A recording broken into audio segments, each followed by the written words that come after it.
Hello, everybody. I'm Sumit Khetarpal on behalf of the Gut Warriors, where one of our goal is to enable drug development for better drugs for IBS.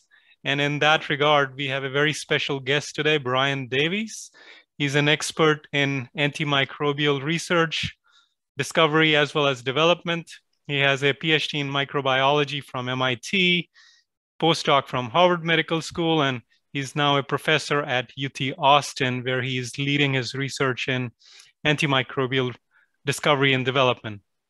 So, Bryan, let's take a few minutes. Please tell us more about yourself, what motivates you about antimicrobial research, and really broadly speaking, what your research group does. Thanks for the opportunity, Smart. What would be the best place to start? My interests in microbes, I think, developed when I recognized just how many things around the world, both for healthcare, for agriculture, for environmental cycling, that microbes had a hand in. We're certainly aware of them from the standpoint of infection. We certainly hear about antibiotic resistance from clinical complications from infection. But there's also entire areas within agriculture that they're both important for improving agriculture as well as detriment for agriculture. They just seem to have so many uses and importances in our world that I was really just captivated by that breadth of potential in them. And then that coupled with the sense that you could manipulate them in so many ways, it was just incredibly intriguing. I grew up working in a hardware store, and there was always a side of me that just enjoyed building and constructing. And when I think of a problem that we observe out in the world, we have to know about the problem. We have to understand all the parameters around it. But then we need to be able to do something about it. We need to build something. We need to fix it in some capacity. And microbes just really had that, had all sides of the equations for me. So much to learn, so much importance, and yet a great ability to build and to engineer with them to look to tackle these problems that many of the problems that we're looking to face in the world. My group at UT Austin is focused on microbes from the standpoint of control. We want to be able to control microbes, both the detrimental ones that cause infection, but also the positive ones that can do good things for us. We really view these as complementary or synergistic, and by understanding one, you can understand the other much better. So, for example, when it comes to infective bacteria, something like E. coli, which I think many people will have heard the name of, there's certainly deadly E. coli strains that can cause severe disease. But at the same time, there are these probiotic strains of E. coli that if you ingest them, they can actually help with some gut-related conditions. So really appreciating what the differences are in those microbes gives to us a keen insight into what makes something a pathogen versus a potential therapeutic. In addition to understanding the microbe, we also want to build new modalities for their treatment and control. When we think about controlling a microbe, it's because we're doing something to it. We're exposing it to a something. And what most of us, I think, would feel comfortable with are antibiotics. Names like penicillin or tetracycline are probably common to many folks. And these are small molecules that we've had for many, many decades. And the small molecules will always have an important part in antibiotic research and treatment of bacteria, whether it be for pathogens or controlling communities. But what kind of caught our attention was when we started to look at other fields, that if you look at, say, the fields of cancer specifically, they as well started with small molecules for initial cancer treatment. But since then, they've moved into the field of biologics, antibodies, peptides, small proteins. And it's not that these are necessarily better or worse than small molecules. It's just that they can do different things. So then they expand their ability of how they can treat cancer. This more recently has moved into cell-based treatments for cancer, where we can actually take human immune cells, alter them, put them back into the body, and start treating cancer. And it just really started to make us scratch our heads. Well, why are we still largely in the world of small molecules from 60 years ago with bacteria when there's been all these amazing technological advances?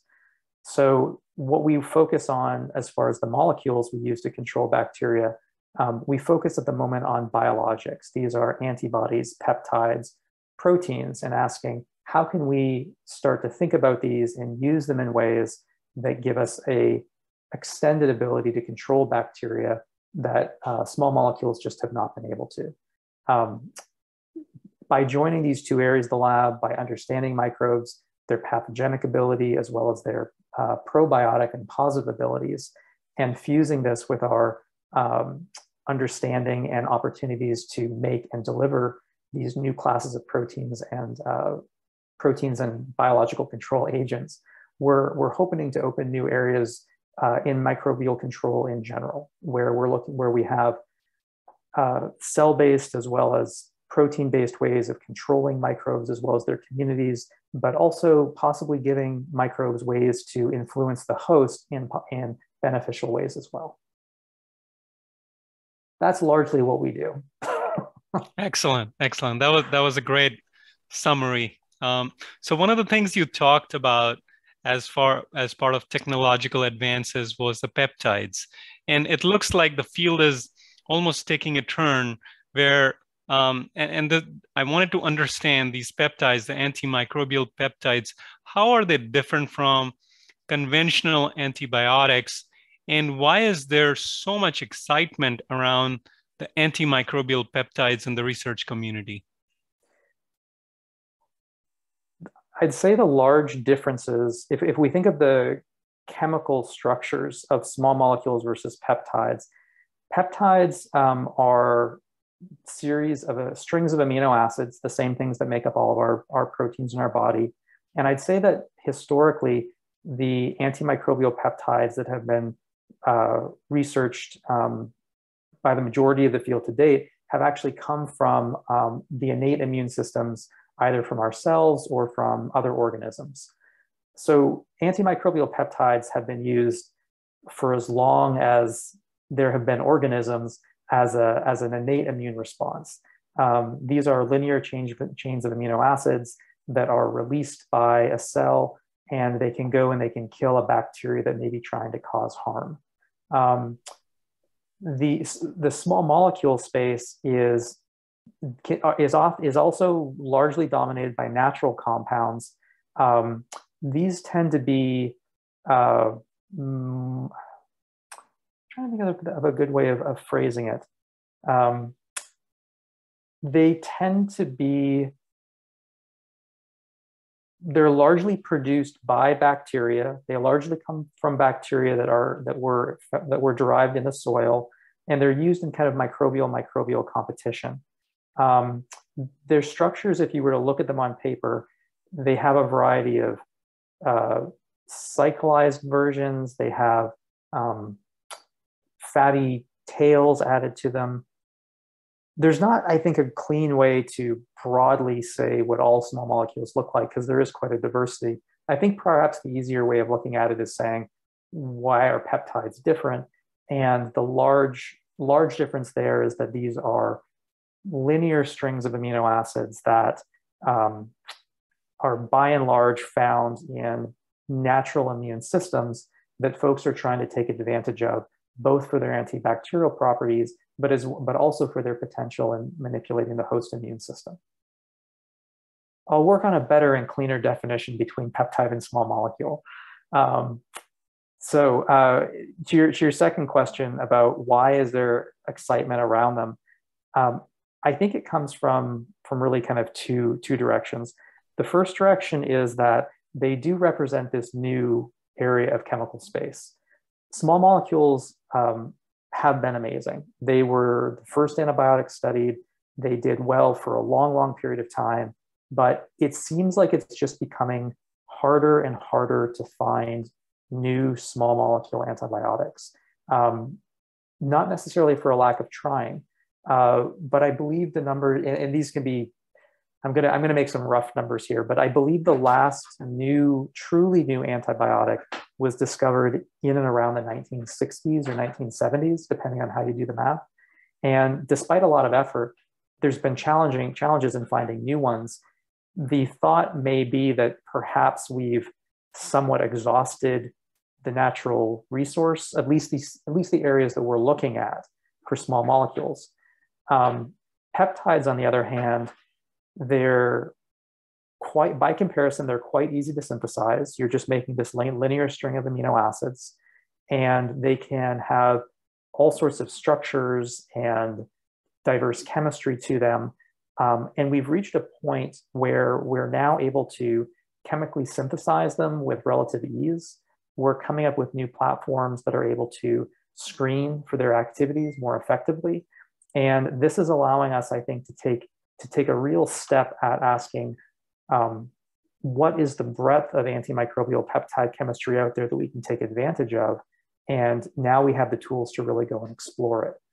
I think then the excitement comes from that feeling that we may be at a point now where the technology has advanced that we can take advantage of these of peptides in ways that we couldn't 10 or 20 years ago. Got it. Got it. Now, looking at the field from outside, there is clearly a antimicrobial resistance problem with conventional antibiotics. Very fast, these microbes develop resistance even to the latest drugs. And from what I read, the antimicrobial peptides, they do not have as much of a resistance problem. Is that fair, or would we still see, a new antimicrobial peptide, and next thing you know, the smart bacteria have figured out how to get around the antimicrobial peptides? So my bias is that anytime we begin to treat a bacteria, it will find resistance. Where I think the difference comes is the positive sides of antimicrobial peptides, the aspects that are championed for low resistance, is that they, by and large, tend to target the bacterial's membrane, the cell membrane that surrounds the bacteria. They'll bind this membrane, they'll poke holes in it, and the bacteria dies. Because they're binding the membrane, it's tricky for a bacteria by itself to just all of a sudden change what its cell surface looks like. I'll make a comparison. There is classic antibiotics will often go after a specific protein target. They bind the target and they inhibit it. So the bacteria can often make a single amino acid mutation in that protein target, and that antibiotic is now no longer effective.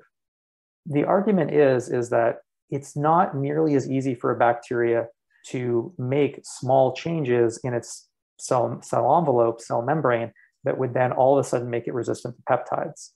And we can actually see this in the lab. If you take an antibiotic like penicillin and you expose a bacteria to it repeatedly, you can watch it gain resistance in a fairly short period of time. If you expose a peptide to a bacteria, they often remain sensitive for weeks, if not months. I believe typically I see lab experiments go out to as far as a month. So from that perspective, peptides are less likely to gain resistance. So here's my big but though.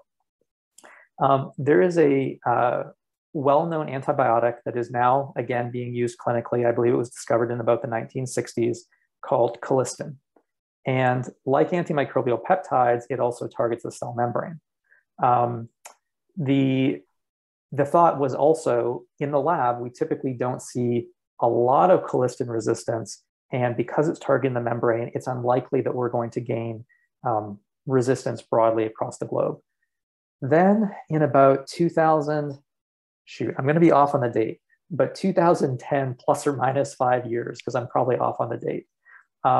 What was observed is that some bacteria didn't go ahead and on their own just change what their surface looked like. They instead acquired a gene from the environment. And there's still debates on where that gene came from, but they acquired this gene from the environment that then on its own could decorate the outer membrane. Imagine, like putting, I don't know, lights up on your house. this gene was able to decorate the outside of the bacteria, that all of a sudden colistin was no longer working anymore. So my view is that in the lab, antimicrobial peptides look like they have a great ability to not promote resistance. But if we start using any peptide broadly out there in the environment, in the clinic, you name it, I am positive bacteria will find a way around it. They're just smart, right? And there's a lot more of them than there are of us. Fascinating. Yeah. Fascinating. Yeah, it definitely makes our job harder and keeps us at our toes. That's for sure. It does. Great. So, this field around antimicrobial peptides, I've seen research literally explode in the last 20 years or so. But still, we see very few antimicrobial peptides in the clinical trials. So help me understand what's going on. Why are there so few peptides actually making through the translational stages? There are three significant problems with peptides. I break them down into three simple categories. The first category is, and this was observed with many of the first antimicrobial peptides observed, is that they act by lysing a bacteria's membrane, but they weren't very specific, which means if you also expose them to, say, red blood cells or human cells, they would similarly damage those human cells. So when you're thinking about an antimicrobial peptide that targets a bacterial membrane, you have to make it specific. So there's this interesting, I still think it's interesting because I don't think it's entirely understood, of how do you make an antimicrobial peptide that its mechanism of action is to break membranes, but it can selectively do it against a bacteria, but not against a mammalian cell. So we're making progress there, and there are more and more examples of peptides with this selectivity. So I think that was a problem, and I think we are getting around it. I'm going to kind of go through these three problems in increasing level of difficulty. Got it. The second problem with peptides is when we think about using them for treatment, it's really important to understand where are we looking to treat. Treating a condition in the gut is very different than treating, say, a bloodstream infection. And most peptides have been thought of as antibacterial work for infections like bloodstream infections, like lung infections, and so on. Your body, though, among other things, makes a lot of proteases, enzymes that degrade proteins. And antimicrobial peptides in their natural state are really just short proteins. An issue is that when we inject these into the body, that the proteases that you have in your body naturally degrade them. So they tend to be very unstable. So for example, if you were to inject a typical peptide, not even an antimicrobial peptide, but just any kind of peptide into your bloodstream, it would not be uncommon for it to be completely eliminated from your body in less than 10 minutes. So you can imagine that if you have an infection or you're trying to treat a microbe, that if you give somebody an injection and it's gone inside of 10 minutes, well, that's not really going to be able to treat the infection very well. So what we've had to do, and where we're again making better and better progress, is having a peptide that can kill a bacteria. That's your starting point. You show that it can be selected against that bacteria, check that box. And then you need to start manipulating it. You need to start changing its chemistry. You need to start changing how the amino acids connect together. And we are at a stage now where we can produce peptides that are completely resistant to degradation in the body. So those are your first two big checks, and we've got those. So we can get peptides that are selected for bacteria, and we get peptides that are very stable in the body.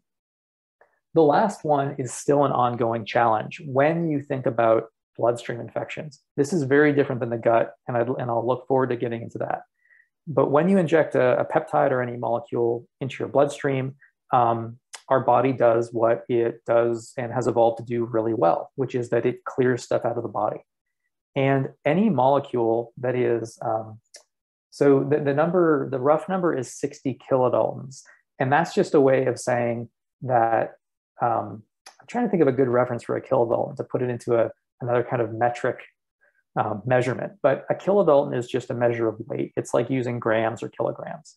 And any protein that is under about 50 kilodaltons is very quickly cleared out of the bloodstream. Most peptides are about 0.5 or less kilodaltons. Wow. So they're going to be cleared very rapidly from the bloodstream. Once they do, they tend to accumulate, by and large, peptides anyways, by and large in your kidneys. As they accumulate in your kidneys, they, through mechanisms which we do not understand at the moment, they can start to cause damage to your kidneys. A condition specifically termed nephrotoxicity, where they end up causing your kidney to no longer function properly.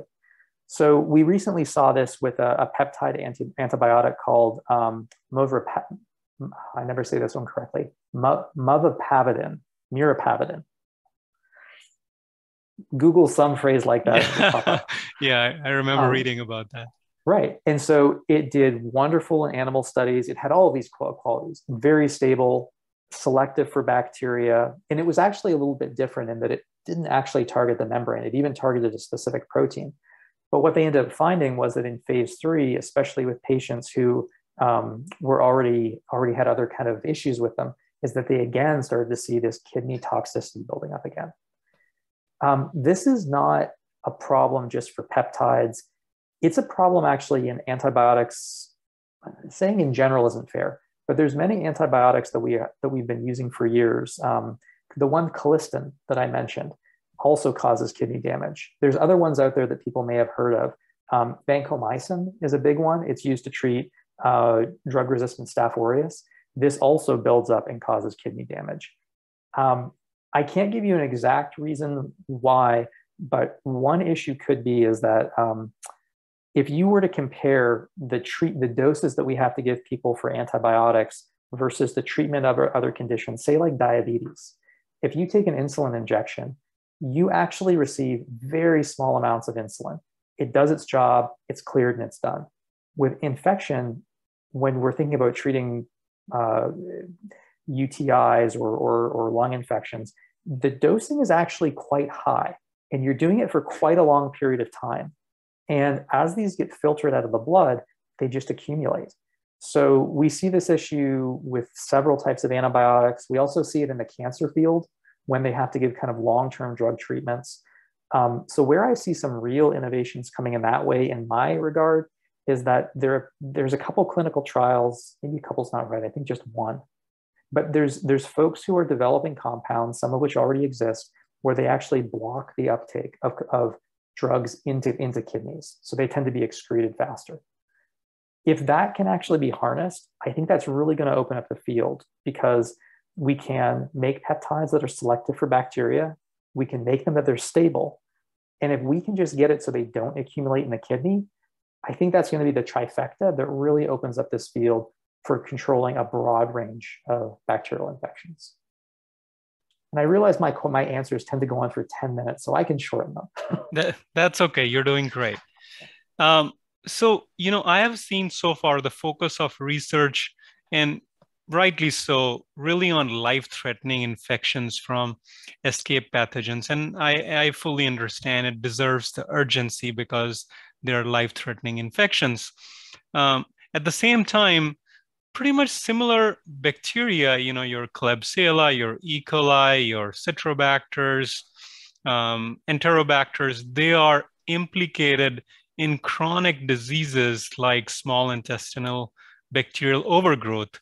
So there, with SIBO to be short form, and that's where our community is interested in innovating. So with SIBO, you have bacteria like Klebsiella, which if it's in the smaller numbers, it's perfectly okay in the intestines.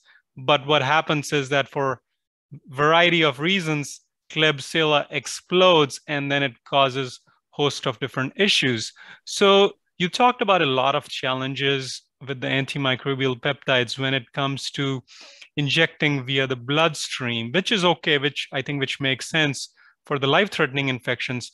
But for SIBO, one of our requirements is that it needs to be non-absorbable and it needs to go through the gut. So So far, I have not seen, I did a literature review and I did not see people working on a problem where they are delivering antimicrobial peptides through the gut. Can you talk about some of the challenges of um, developing antimicrobial peptides for gastrointestinal tract? I think the GI offers a real opportunity because all of those issues that I was describing as far as toxicity within the kidneys, as you rightly mentioned, in regards to absorption, this is no longer a problem in the gut. Peptides, by and large, when you take them orally, are not absorbed through the gut. This is sometimes viewed as a criticism because then folks say we always have to do injections for treating other types of infection. But if your goal is the gut, then I think there is a real opportunity there because when you take them orally, they're immediately going to be able to, I'm going to say get in the region. I'll talk about the exact area in a second, but they are going to be able to at least enter the gut once swallowed. And you don't have to worry about buildup in the kidney. And I think a lot of other toxicity is going to be mitigated. I think there's a real opportunity. The big one with the GI tract, I would say again, is the stability. The pH of your gut is, in and around 1 or 2. There's again a lot of proteases, and your stomach, in a sense, is made to degrade protein, so that as we eat food, you can get this.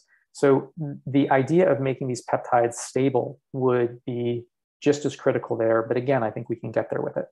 The closest thing that I have seen that suggests that there is an opportunity is that, and I need to go back and double check this. In fact, I am though nearly positive. The antibiotic I was speaking of before, Colistin, it has only been reintroduced into the clinic because there's problems with drug resistance in general. It was not used for many years because of toxicity problems, but where it was used was actually in the farming industry. And they did find that when you have animals take Colistin orally, it was active in the intestinal tract. So that to me is just an example. And I'm sorry, I should back up. Colistin, while not truly an antimicrobial peptide, is protein-based. It's a small cyclic peptide. There's some other modifications to it, but it is a small cyclic peptide. So I think that is a little bit of tantalizing information that the right peptide can be active in the gut. So I think there's certainly opportunities there. And I think that if your peptide is active against E. coli or Klebsiella for a bloodstream infection, then yes, why not go after it in the gut? It makes total sense. I think a challenge that I've seen, but I also just think it's because the community has not been sufficiently engaged. Then again, I'm saying this as somebody who hasn't really tried themselves. It's quite easy for you to make an animal model of a bloodstream infection. I think a representative animal model for SIBO or IBS still remains challenging.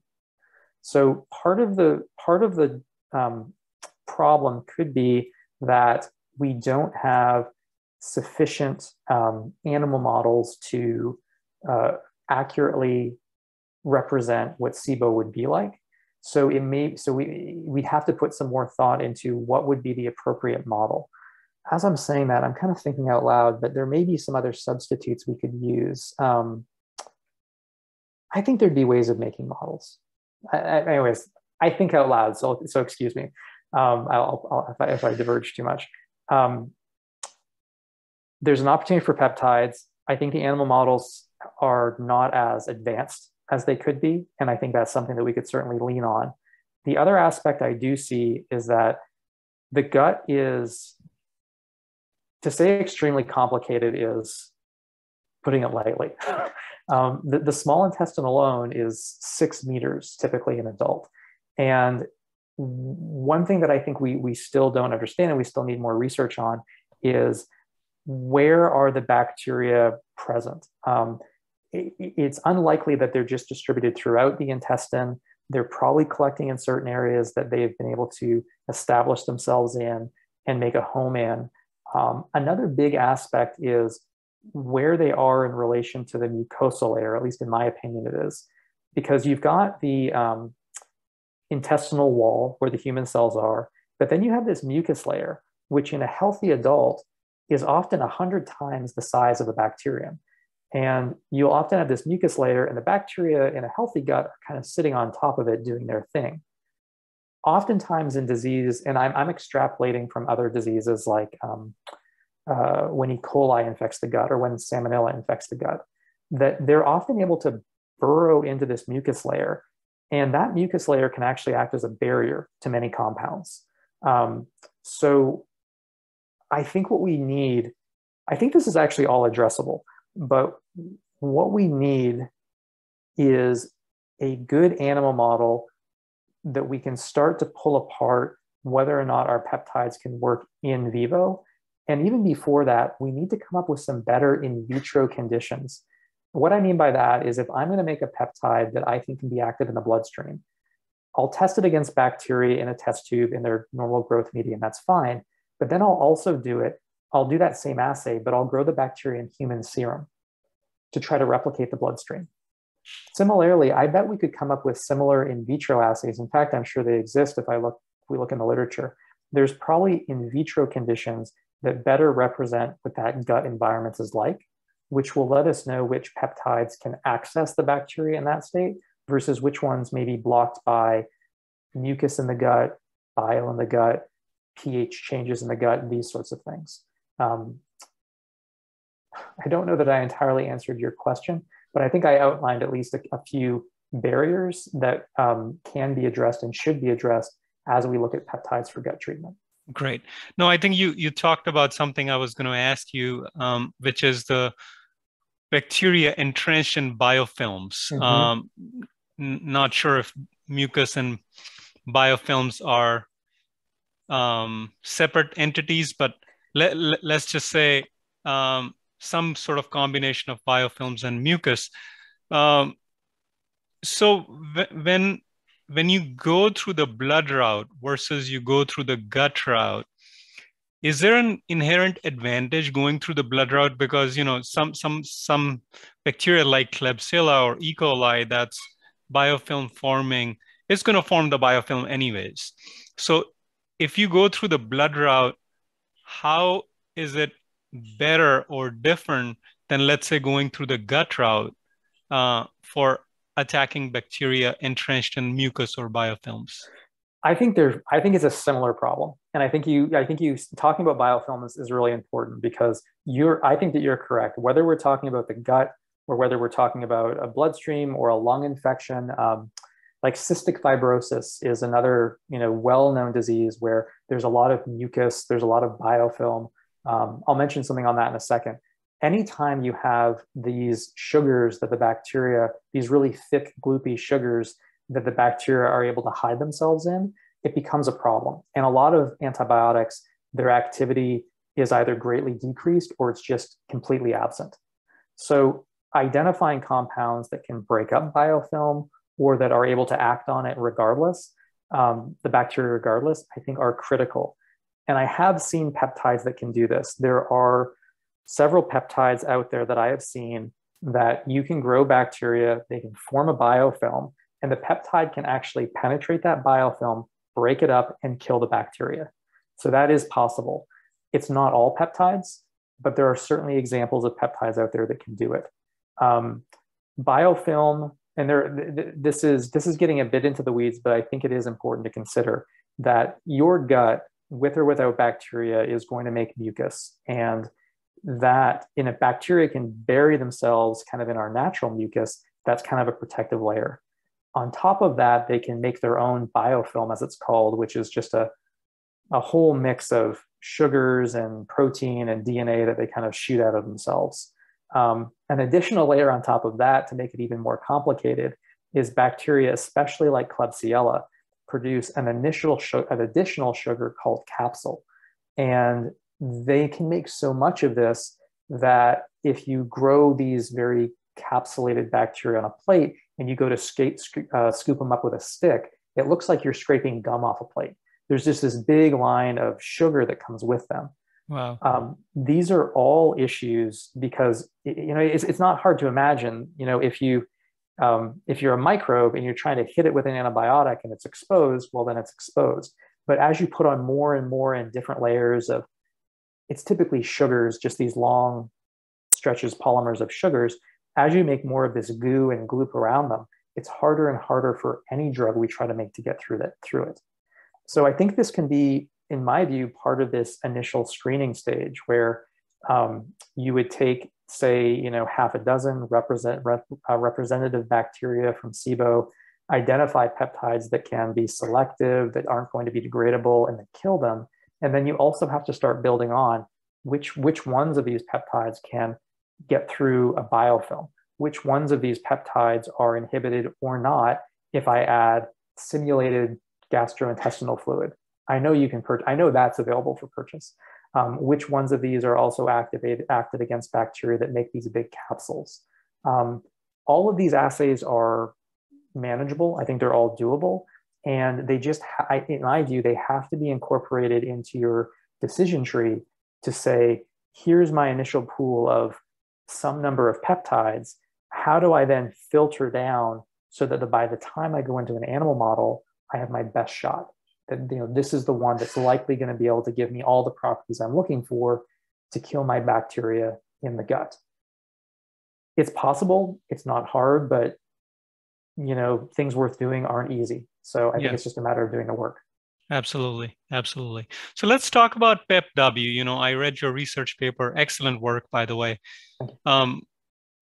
What challenges you have already solved and what remains with PepW? So talk a little bit about future direction of PepW. So PepW was a peptide that we made that we were specifically interested in Klebsiella. I apologize. I don't know why that picked up. We were interested in killing the bacteria Klebsiella. And Klebsiella, as I had mentioned, makes this very thick polysaccharide coat. We found a peptide that was able to kill many bacteria, but it couldn't kill Klebsiella. So we evolved this peptide towards a form that could, and it was called PepW. And what we observed is that it had a unique ability to bind to Klebsiella's capsule and aggregate it in some way that exposed the bacteria to more peptide that could then kill it.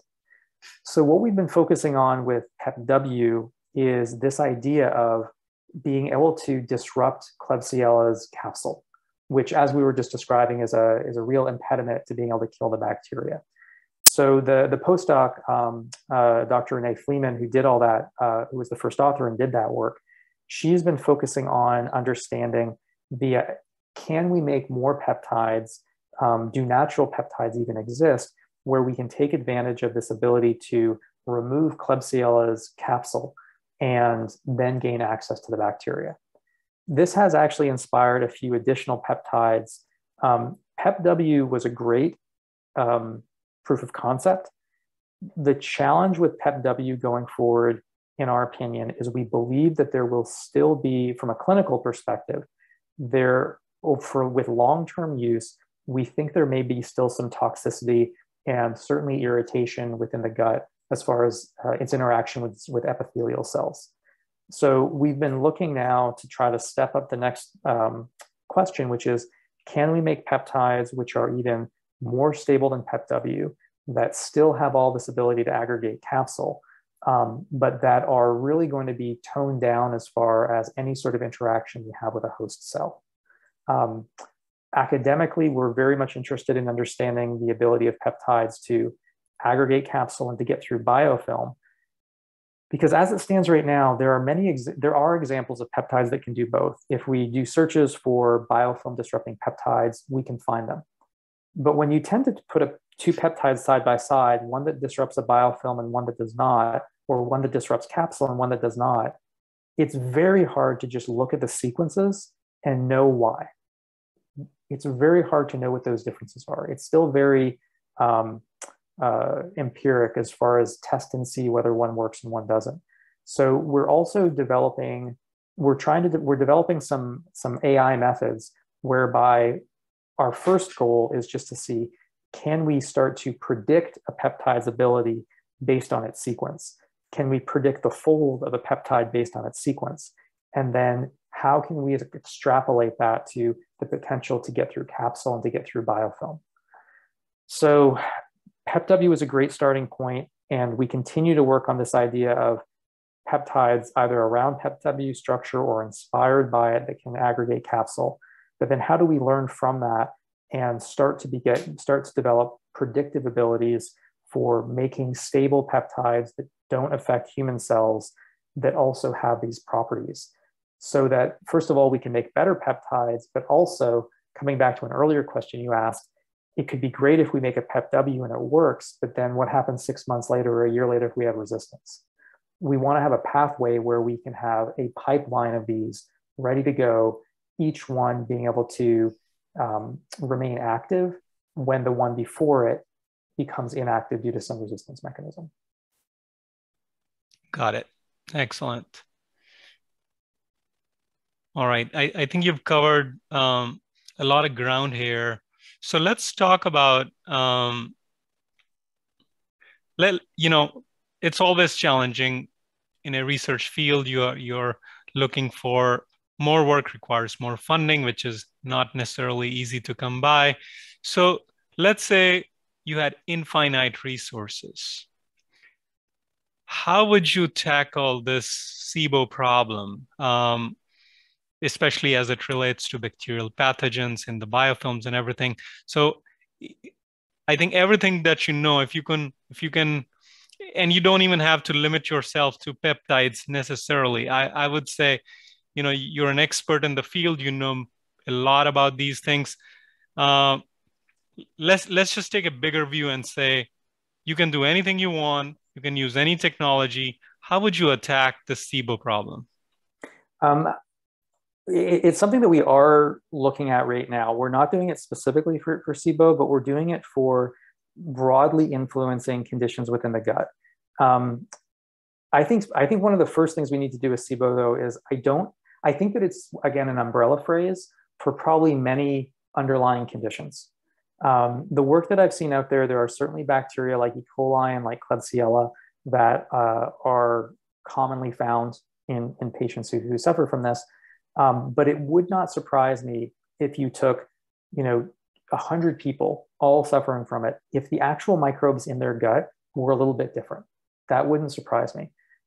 One thing that is nice is that as diagnostics become less expensive, as sequencing becomes better, I view this condition, as well as many other conditions, as benefiting greatly from improved diagnostics.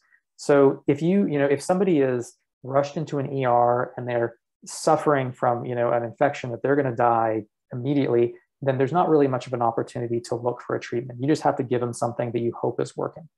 But I feel like with conditions where, as uncomfortable as they are, if we can give, say, even just a week to do a proper diagnosis of what the microbes are in there, I think that we could really use that to inform and actually make somewhat more tailored treatments for individuals. That's a hope. What we're doing in the near future, and I'll try to summarize this one this time and not go on quite so much. The intestine is 6 meters long, the small intestine. And I think what we need to be able to do is not just make drugs that can kill the microbe, that can get through its biofilm, but that can really get to where it is. If you swallow anything, it just moves through your gut. It's not really going to want to be in any one specific place. And I think this has been a problem in the microbiome world in general, which is, how do you actually get compounds where you want, when you want, for the right duration of time? What we're leaning more towards, and what we're working on, and where I think we need to go, is actually using microbes to deliver what we're interested in. I'll give you a specific example because it's going to make the idea more I think easier to conceptualize. We use Vibrio cholera as a model. Vibrio cholera is a pathogen. It specifically colonizes the small intestine. It doesn't colonize the large intestine. And even though it colonizes the small intestine, it's only certain locations of it. And it can actually bury below the mucus layer. It gets right up against your human cells, and that's where kind of it does its action. it is protected from many antibiotics because they either just kind of wash right past it or they can't get to it. So what we're doing is we're focusing on the moment at a group of antimicrobials that are naturally produced that are called microcins. These have been known since the 70s, but maybe 10 or 15 of them are actually known. And the tricky part has been finding them. With advances in technology, with algorithms that we've built, we can now identify microcins quite readily. Microcins are extremely potent and extremely specific antibiotics. So we have microcins, for example, that will kill Vibrio cholera only, and it won't touch any other bacteria. We also have microcins that would kill Klebsiella or E. coli that won't touch other bacteria. They shouldn't be harmful to other healthy bacteria in your gut. So where am I going with all this? What we're looking to do is to take bacteria, healthy bacteria that naturally want to exist in the small intestine in the same location that Vibrio does. And it's not too tricky to find those.